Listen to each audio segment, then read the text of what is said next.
आजचा हा व्हिडिओ जी लोक ॲव्हरेज आहेत आणि ज्यांना आयुष्यात ॲव्हरेजच राहायचं आहे अशा लोकांसाठी नाही आहे. त्यामुळे तुम्ही स्किप करू शकता. हा व्हिडिओ अशा लोकांसाठी ज्यांना आयुष्याकडे बघण्याचा एक थोडासा वेगळा पर्स्पेक्टिव्ह पाहिजे. तुम्ही त्याच्यापैकी एक असाल तर मग शेवटपर्यंत बघा. आजचा टॉपिक कदाचित तुमच्यापैकी काही जणांना माहीत असेल, द 4 बर्नर थिअरी.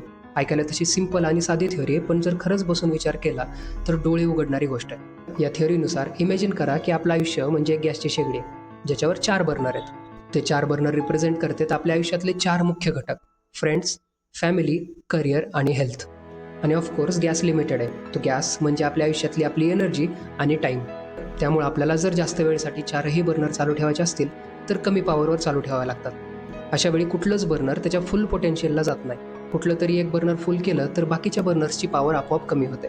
समजा मी फुल फोकस करतोय माझ्या करिअरवर, त्याला मला फुल पोटेन्शियलनी जर चालवायचं असेल तर साहजिकच आहे की बाकीचे बर्नर कॉम्प्रोमाइज होणार आहेत. घरापासून दूर जावं लागतं, मित्रांसोबतचा टाईम कॉम्प्रोमाइज होतो, पार्टीज असतील, आउटिंग्ज असतील कमी होतात, आणि हेल्थबद्दल तर काय वेगळं सांगायची गरजच नाही.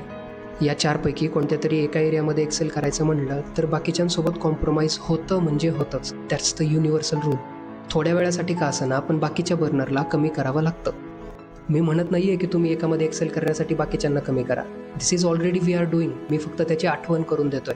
आठवण फक्त याच्यासाठीच की आपण जर लक्ष नाही दिलं तर एखादं बर्नर एवढं कमी होत जातं की ते शेवटी बंद पडतं.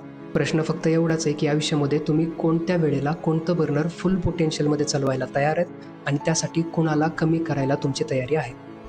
याचं जर एकदा गणित कळलं तर मग लाईफ सॉर्टेड आहे.